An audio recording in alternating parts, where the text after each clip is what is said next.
Excuse me. I can't find my mum. She was sick. She had spots on her face and hands. She went to go get some herbs, and she was supposed to come back the same day. That was last 10 day, though.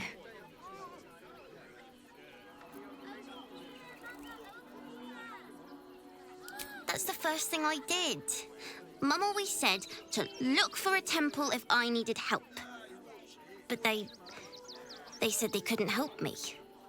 Because of the circumstances. That's what they said. City of stone and steel is an endless scream in nature's womb. I have felt no peace here. Until now, your eyes, Stira. There is pain, endless and deep, but also devotion, blazing like the sun.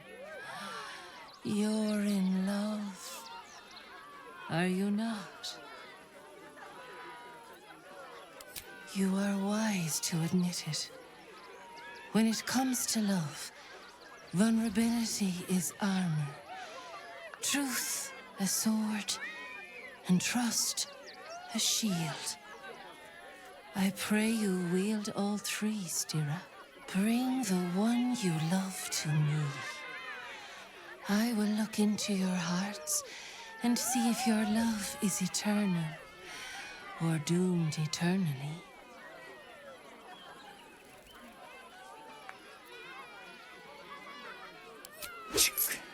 I don't see the harm.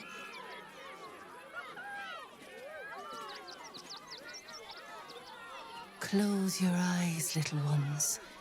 Be still as stone to earth. And remember to breathe.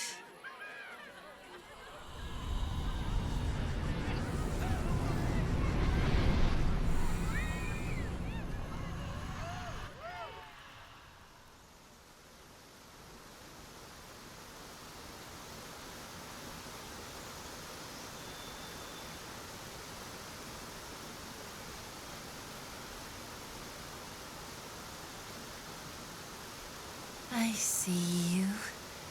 I see the bond between you.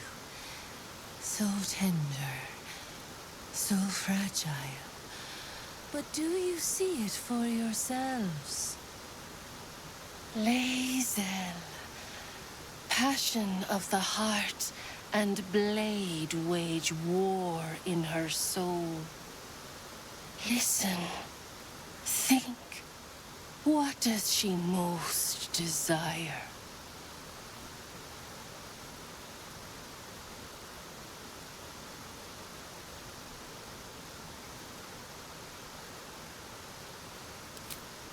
You hear my words, you see my path.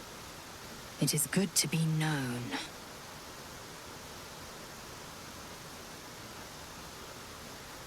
Hear how your bond thrums with pleasure. Strong, vital, pulsing with affection. Many things delight the heart, but only one makes it sing. Tell me, what is the Githyanki's fondest memory?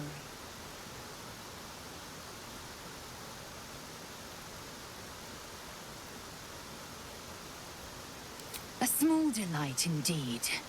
I did not want their friendship. I wanted their fear.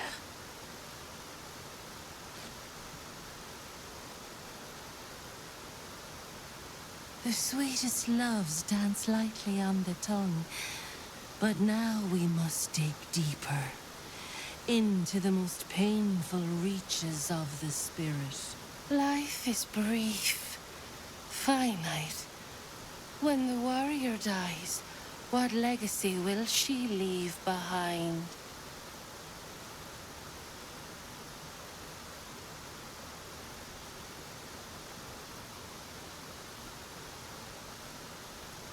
All we have seen, all that has changed, and you still cling to old crusades.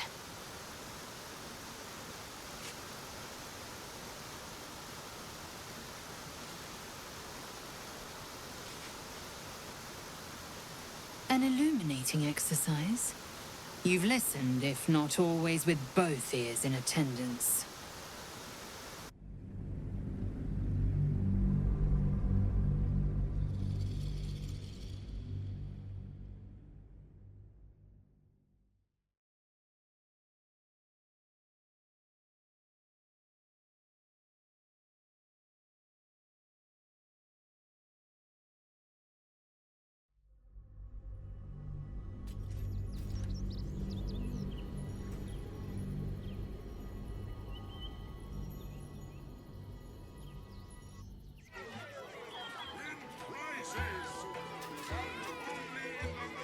This your eyes. Bring the one you... Listen. Many things delight the sweetest loves dance lightly on the tongue. Life is brief, finite. When the warrior dies, what legacy will she leave behind?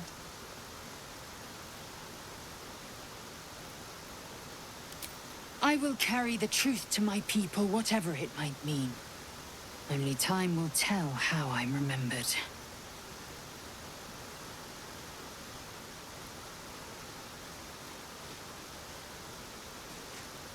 I should know not to underestimate you. You see me with clear eyes and an open mind. How close you are. Two hearts beating a perfect rhythm. But I know the truth. Only one face haunts your dreams each night. Close your eyes, sweetness, and she will come to you.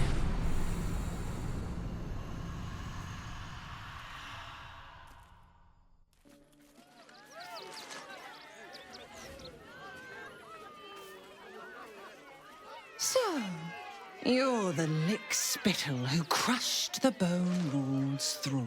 Oh, have you come begging, sniffing for our stones? Gortash won't like that. A throat his black hand can't choke the spit from. Oh, your bond will not save you. He will wrap its cord around your neck and make you swing from it. When you find the Lordling, tell him Oren is watching.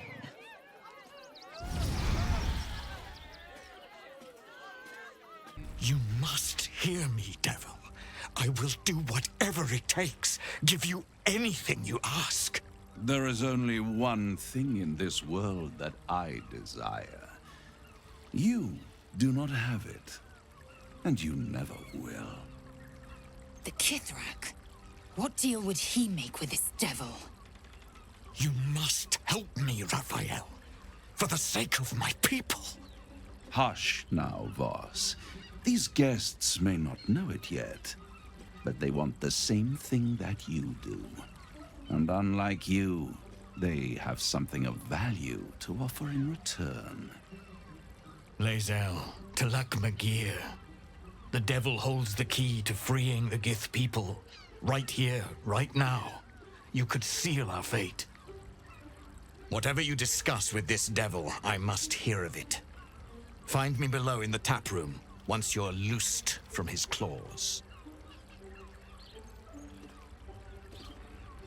I'm glad you came. Not to my door, not yet, but to the final reckoning. One more thing before we begin, though.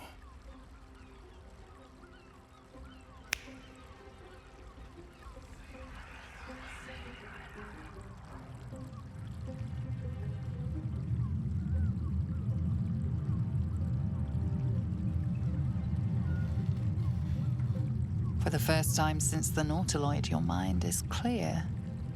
It's unsettling.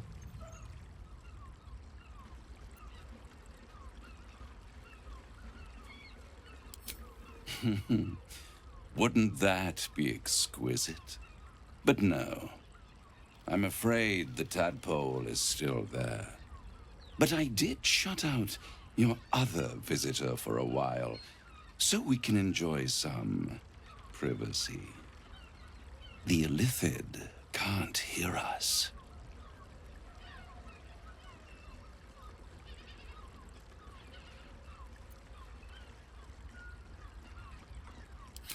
I brought you here because I'm true to my word, and I can make all of this tadpole business go away, which means you and your lovely friends can remain blessedly free of tentacles.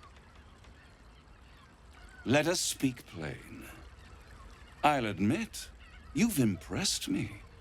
I wasn't sure you'd make it this far, but no matter how far you come, you're still on the road to ruin. A road that leads directly to a confrontation with the Elder Brain. At best, it will kill you and everyone else in this city. At worst, it will assimilate you, and you won't have enough free will left to even wish you were dead. You have the key to destroying it in the palm of your hand, though.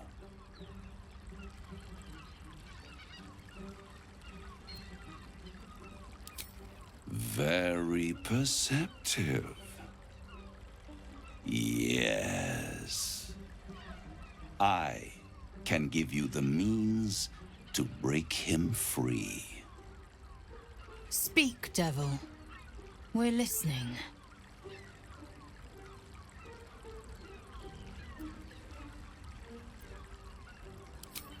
The Orphic Hammer. An artifact capable of shattering the chains that hold Prince Orpheus is held securely in my House of Hope, even now.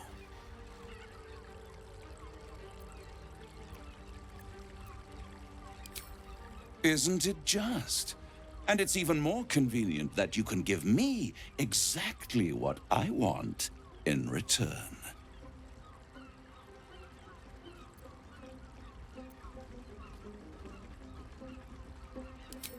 Power. You free Orpheus, and in doing so save the city, the Sword Coast, perhaps the whole world, and your own precious skin too. And you give me the crown that dominates the Elder Brain. And you, Lae'Zel of Kalir, want to free the Forgotten Prince, do you not? I want nothing more. Then it is settled, is it not? A crown for a hammer. A bargain of a lifetime, Lae'Zel of Kalir.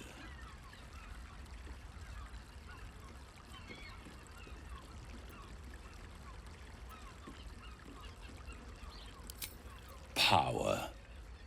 Ancient and full of wonder. I have craved it ever since the arch-wizard Karsus created it, long centuries ago, and brought doom to the Empire of Netheril. That was the great age of humanity, and Netheril's flying sky cities were the apex of civilization. I was there the day it all fell apart. Entire cities plummeted from the sky like angels with broken wings. The screams, oh, the screams. Hundreds of thousands of people watching in horror as the ground came up to meet them. It was not a happy meeting, and Karsus was responsible. Not driven by malice, but by ambition. He forged a crown imbued with all the powers of magic. A crown that would make any who wore it a god. Men cannot contain so much power. The crown destroyed its creator, and his empire fell with him. Karsus's folly, the bards and scholars call it. I call it hope. The hope of creating a better world, and the perils of unchecked hubris.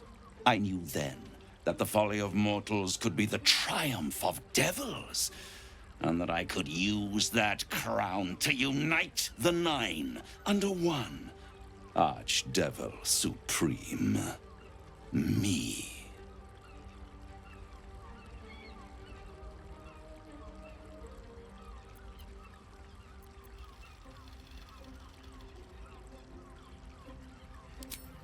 The Hells require order to function. It is what separates us from mortals and demons.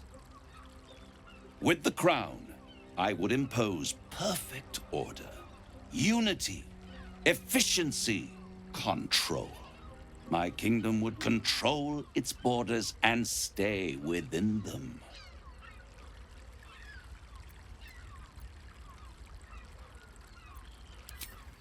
It was stolen from right under my nose all those centuries ago. The archdevil Mephistopheles snatched up the crown and squirreled it away in one of his vaults. He is not more than a frigid archivist. So much power and potential kept inert. He made a miracle into a museum piece. I raged. But only for a decade or so. Then I waited, ever watching for more than 1,000 years, for a mistake, a mishap, a misadventure. And these chosen, who have caused you so much trouble accidentally, did me a favor. They brought the crown back into play.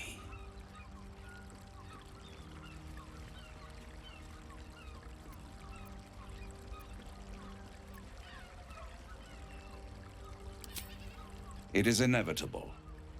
When you destroy the brain, and you will because you must, the crown will be yours for the taking. And when that moment comes, you give the crown to me. In exchange, I give you the hammer now. A simple transaction, it seems, but it's more than that. He's offering you an alternative to the mind flayer in your head. Take Raphael's deal and you could free Orpheus. With Orpheus free, you would have no need to rely on the Emperor. But there's no guarantee that Orpheus would be on your side. And if you take the deal, you'll have to fulfill it. You'll have to deliver the crown of Karsus to the devil himself. He claims his ambition is to unite the Hells, but can he be trusted to stop there? Do you trust him more than you trust the Emperor? Skvar! We should do as the devil asks. The Prince of the Comet must rise again.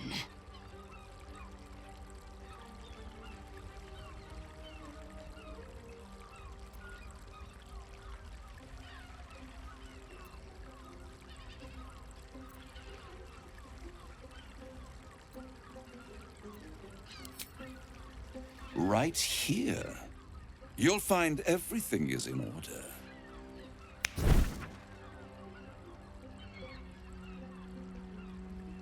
The moment I have your signature, you will have the means to free Orpheus. The hammer. You guarantee the crown will be mine once the brain is defeated, and I swear that I will never use the crown to dominate a mortal.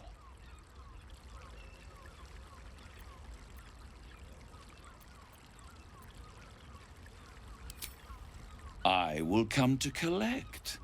If you refuse to give me the crown, I collect your souls instead. And then we all gather in the House of Hope. Me dressed in my finest silks, you skinless, hanging from a hook to watch as your world dies.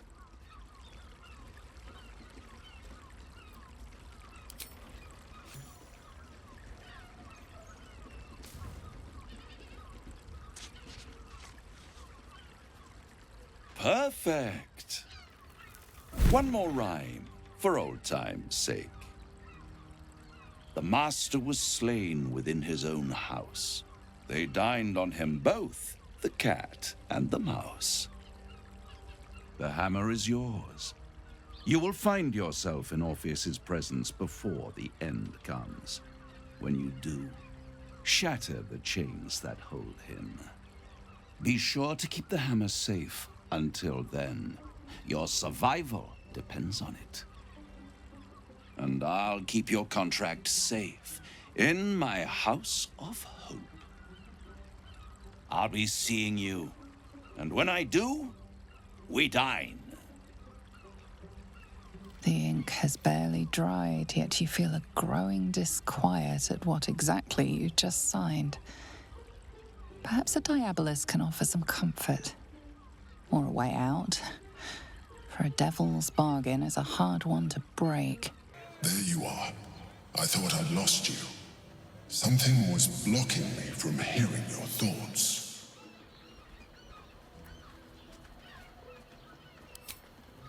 Raphael. Well, thank you for your honesty. Of course, I should have known the devil would come sniffing. The stench of impending chaos is irresistible to them. And what did he want with you?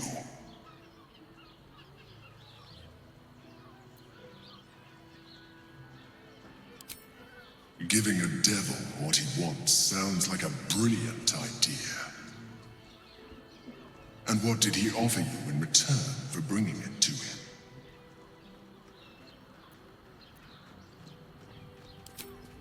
Tell me, you turned him down.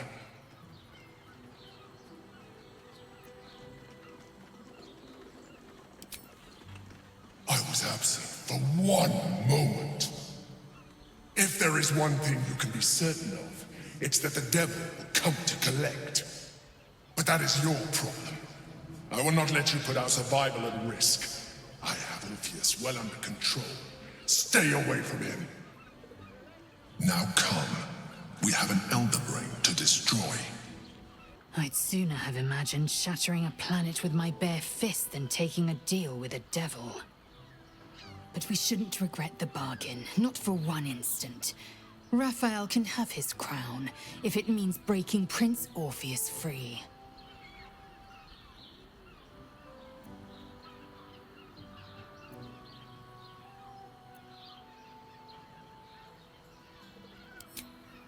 The prince will be suspicious, but he won't be reckless enough to turn on his liberators.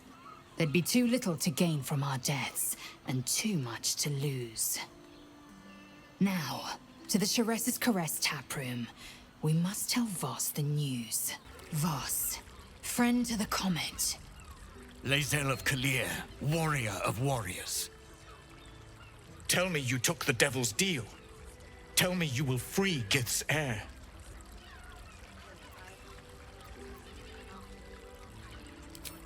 So quick to share it with him. This is not wise.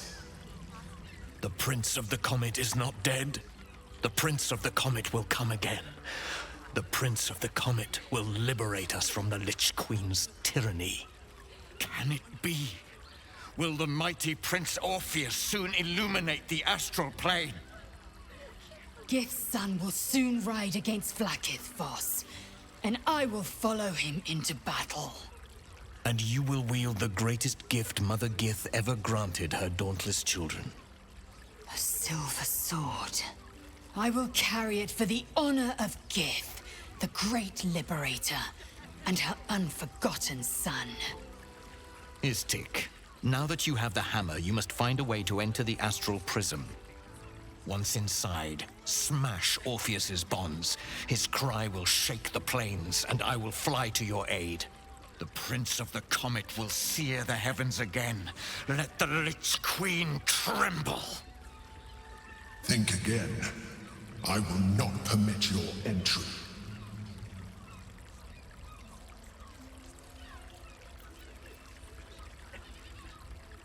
Questions, Istik? You seem to be lost in thought.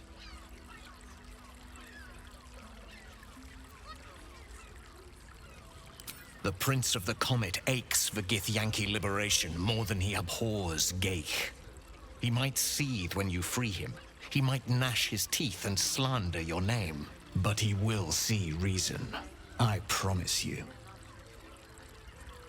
Since I was old enough to hold a blade, I've dreamt of wielding a silver sword. The swords cleave both meat and mind, body and brain. To swing one, mesmerizing. To be slain by one, agonizing. Everyone I bleed with the sword will be my tribute to Prince Orpheus.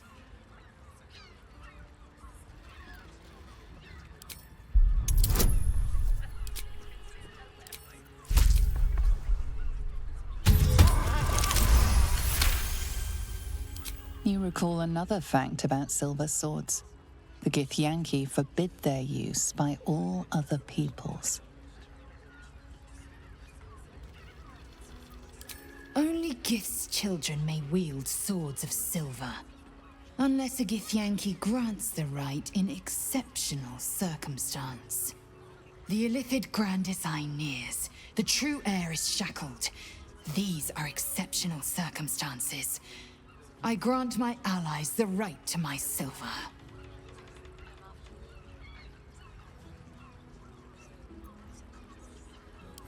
A Kithrak's silver sword is more than a weapon. It is an extension of your will, an entire limb unto itself. You merely need to think strike, and it strikes. The sword carves the correct path, and carries your arm with it. The ancient slates tell us that each sword holds a fragment of the living gate, a flesh portal made from the stuffs of nightmare. The terrible living gate, thinner than a lamb's hair and hidden deep beneath the Feywild. The silver injures the body, the gate's flesh injures the mind, a formidable weapon against Geich. Very well.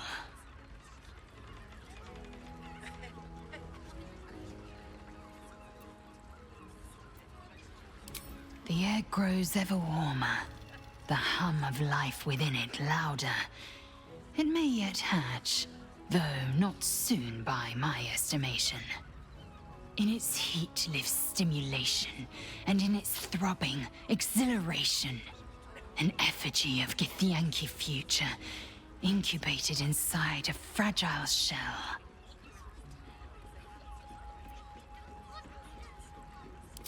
Only if you want me to roast you over a campfire, using my blade as a spit. But it is true that I feel some manner of responsibility for this unhatched whelp. After we free Orpheus, we can revisit the matter. If the egg hatches beforehand, well, we will shield it from the Lich Queen's zealots. Whatever may come, I will not let Vlaakith poison the fledgling with lies.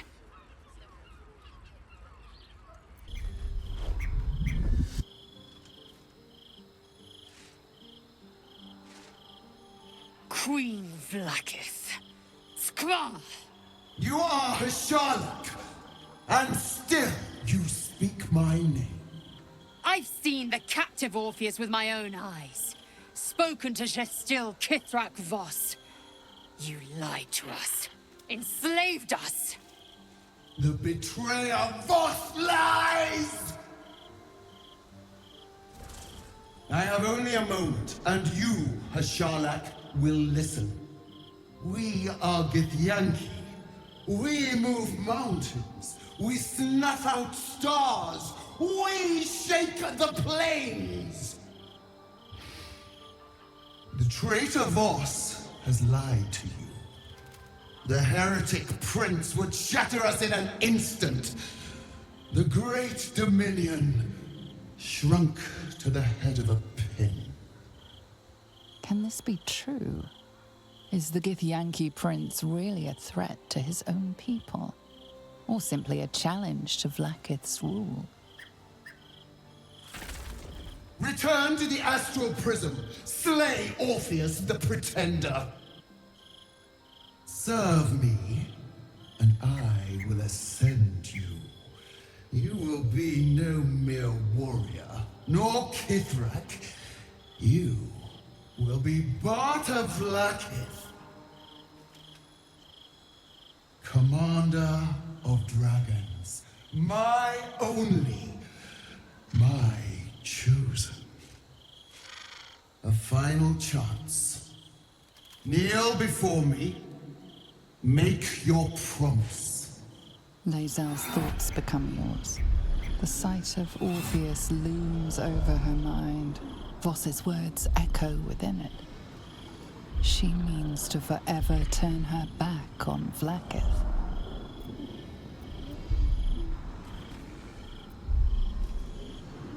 I gave you my faith, and you called me traitor.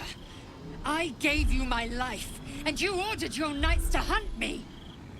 I have witnessed too much, and you have given me too little. Finally, I can see. Orpheus will live, and I will hear his creed. This is my word. Your word is nothing! You are nothing! The Kithraki will bring you. I will tear your flesh from your bones and devour your skull's marrow while you beg for death. I will consume you. I will unmake you.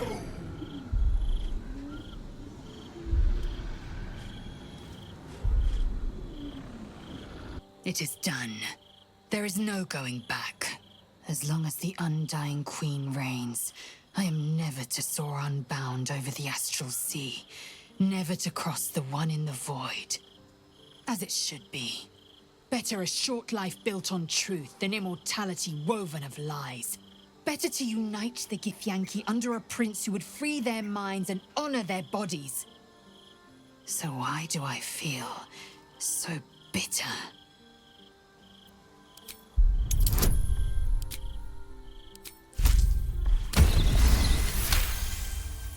Loss. It permeates every corner of Lae'Zel's mind. Everything she knew to be true, every plan and aspiration she ever held has been painfully ripped away. Lae'Zel's bitterness is born of sadness. She is mourning the loss of the person she once was, and can never be again.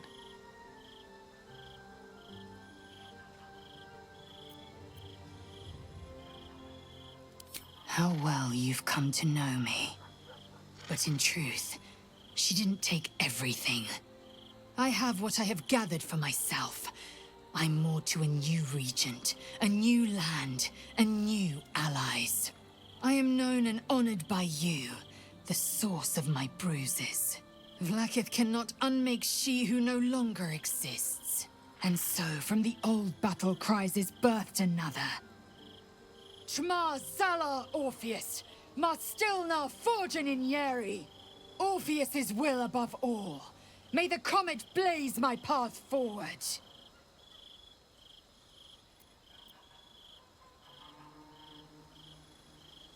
Orpheus's freedom is my want and my need. To deny his freedom would be to deny my own. There will come a time when I can think about myself beyond the Lich Queen who enslaves the Githyanki and the prince who would liberate them. But that time won't come until the Prince of the Comet flies again.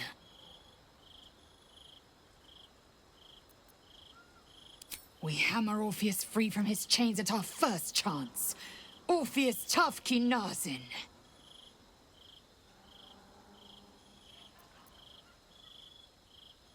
I'm listening.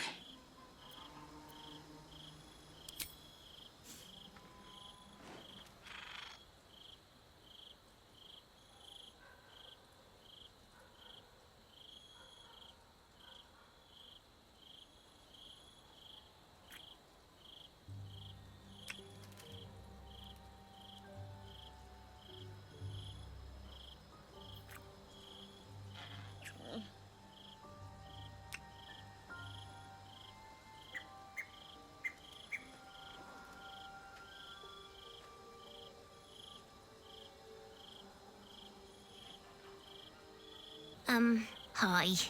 It's me, Yenna. You remember me, right?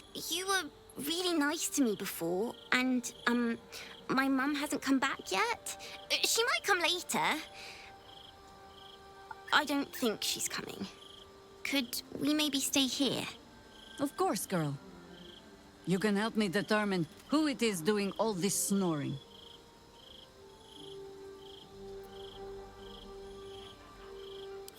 Yes! You've got a fire and everything. I can cook really good. Whatever you want. Thank you, thank you. It is the smell that strikes you first. Spiced ceremonial oils cut through with the copper tang of blood. In the candlelight, Zevlor might almost be sleeping, but his empty eyes stare, his lips slack around a curl of parchment, poking through like a yellowed tongue. A message.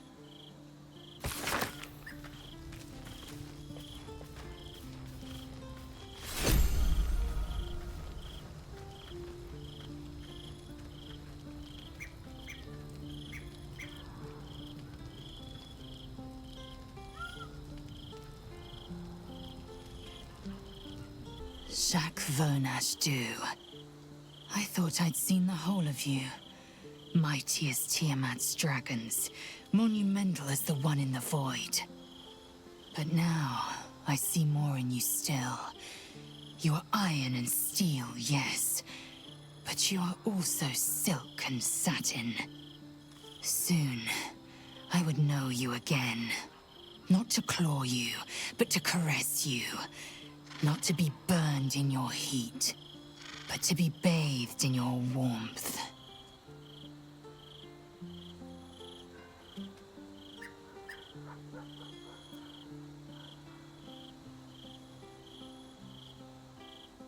As have I. Truthfully, it took more courage to ask for a soft touch than it would to meet the gaze of the ninefold dragon. Thus far I've taunted you, devoured you, battled you. Now, I want more than anything to soothe you. Lord Gortash has been expecting your arrival. Please hold a moment. The Watcher's presence fades, but another takes its place. Confident, dominant, commanding. My most esteemed guest, we meet at last. I am Lord Enver Gortash. You are the prison bearer, slayer of the dread General Ketheric Thorm. I welcome you to Baldur's Gate, my city.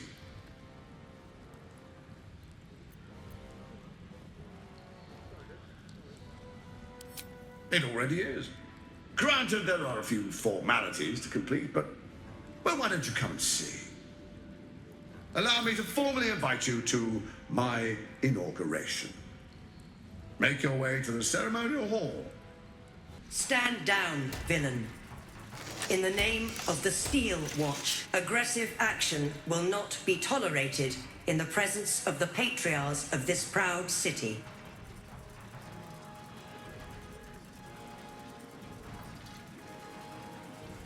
Correct your tone, citizen. Dearest patriarchs, but a moment. I must greet a most honored guest. My friend, forgive the cold welcome. My Steel Watchers are eager watchdogs, for the good of the people, I'm sure you understand. Lord Enver Gortash at your service. I understand congratulations are in order. Thorm's defeat hasn't gone unnoticed. You're known for who you are and for that nether stone that you carry. You know, it takes all three to control the brain.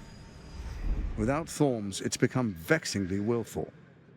The quakes are a clear warning. If nobody steps in soon, it'll free itself from the authority of the crown. I expect it'll start with turning the Sword Coasts infected. You among them. That prism of yours won't last indefinitely. Next, the grand design. The Mind Flayer Empire reborn. If we're lucky, we'll become slaves. If we're unlucky, well, not the most thrilling of prospects, but it's a fate that can be avoided. If you and I come to an understanding, together we can still restore authority over the brain. Of course. Gortash always did have an eye for opportunity.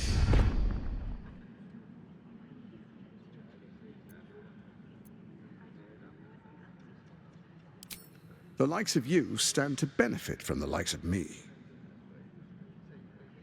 There's an old wisdom. A brittle alliance can never be mended. It can only break. With Ketheric gone, Orin proved treacherous. Baal's chosen wants the Netherstones for herself. She only cares for blood. And your blood and mine are of particular interest to her.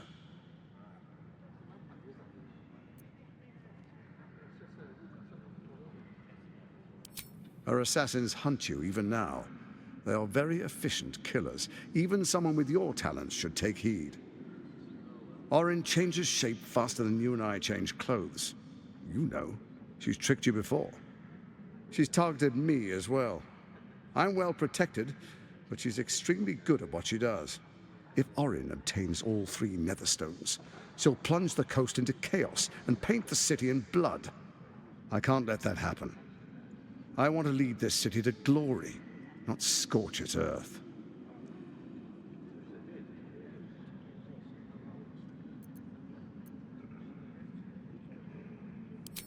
I'd like to propose a pact, a divine oath sworn upon spirit and flesh. I do no harm to you, nor you to me. Furthermore, you'll have nothing to fear from my steel watch while our pact stands. Thorm's stone is yours to keep. When you slay Orin and take her stone, you bring it here, so the 3 are united once again. Together we rule Faerun as kings. No, more than kings. Gods. We rule as the absolute. What do you say? Shall we be allies? I can detect no deceit. This alliance could serve us well. And if it does not, well, we need not honor it.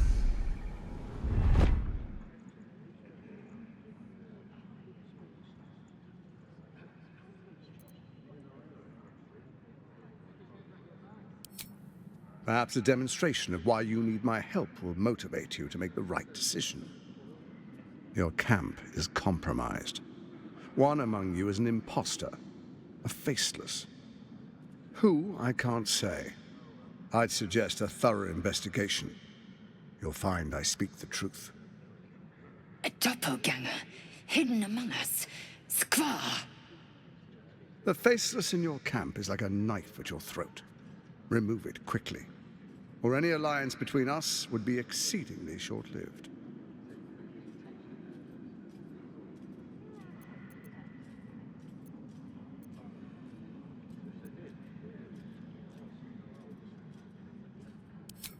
Orin is elusive, shall we say.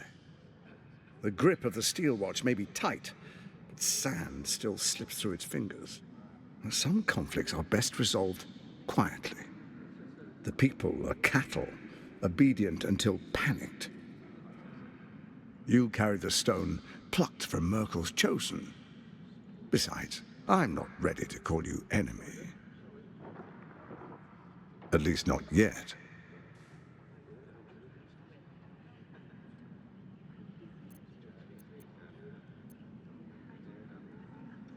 Before you do, come and witness, as I make history as the first Archduke of Baldur's Gate.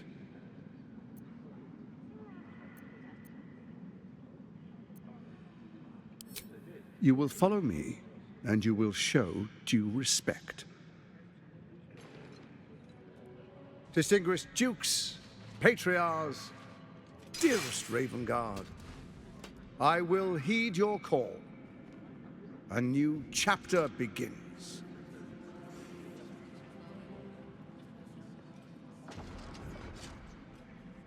Enver Gortash, swearest thou by Balduran's blade to defend the citizens of Baldur's Gate from enemies within and without? I swear.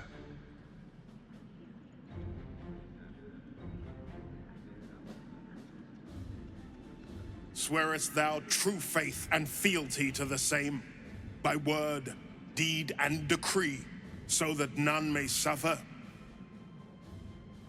I swear. Gathered guests, grant ye consent?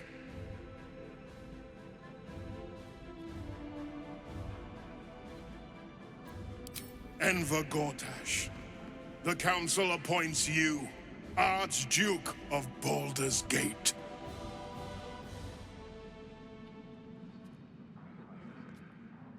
My friends, the Steel Watch stands ready.